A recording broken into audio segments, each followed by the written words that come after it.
everybody, a lot of people have been asking about how I'm healing up after my eye injury when I took a broken cutoff wheel to the face. If you haven't heard the story of how I did that, that is in my other video. Be sure to check that out. It's been about 2 months since the accident happened. I have been back to the retina specialist at least 4 or 5 times in that time, each getting a little bit better result each time. So as you can maybe see, the outside is looking pretty good. I was really surprised at how fast the outside healed for how damaged the eyelid was.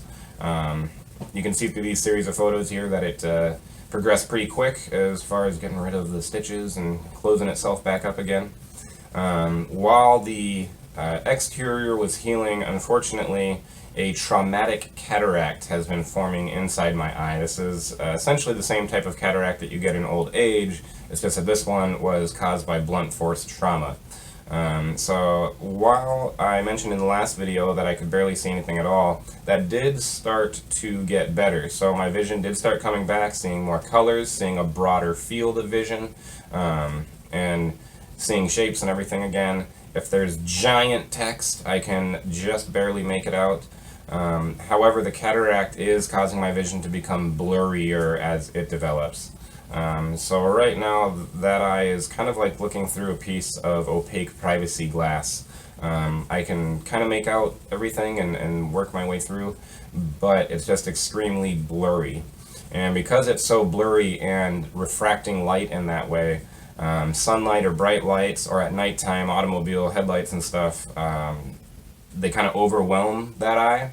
And if that eye gets overwhelmed, some of that bright light kind of bleeds over into my good eye, and it causes issues with being able to see out of my good eye. So I was wearing a patch for a while, A, to protect the injury, and then to block out the light. As of now, if it's kind of medium lighting like what I have in my house right now, it's not so bad. When I go outside, you can see I did an electrical tape mod to my sunglasses to block out that one side and block out the light. With that, I'm able to drive around and back into my normal swing of things and able to do pretty much everything I was able to before. My brain's also gotten better at ignoring some of the bad signals from the bad eye and focusing on the good eye for its vision.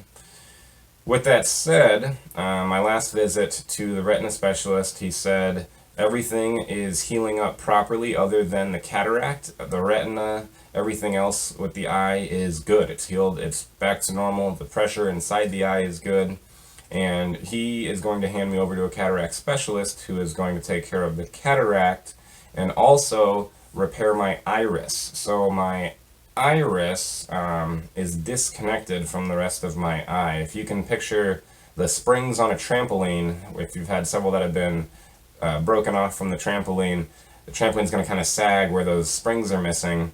That's essentially what my iris is doing right now, as you can see from this picture.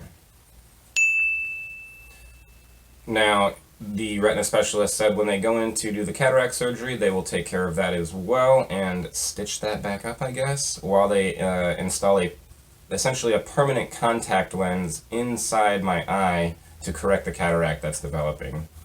He expects that once that surgery is complete, that I should have near normal vision again. Great success. So my corrective lens that they put in there will be set up for distance sight, so my far vision will be good.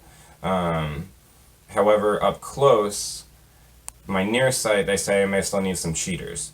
So if that's all that comes out of this, I think I definitely got off lucky. I've heard a lot of stories from other people who definitely did not fare so well after a similar injury, and if darn near normal vision again is the worst that comes out of this, I'll take that. Big thanks for everybody's continued support as I go through this difficult time after, like I said, what was a stupid injury. I hope that this has awakened some of you guys to wear your PPE and safety glasses when you're working with your power equipment and on your projects and vehicles. As you saw from my last update, this isn't slowing me down. I am back to work on the boat now and making progress on that, so be sure to check that out. Like and subscribe, and we'll catch you next time. Thanks, guys.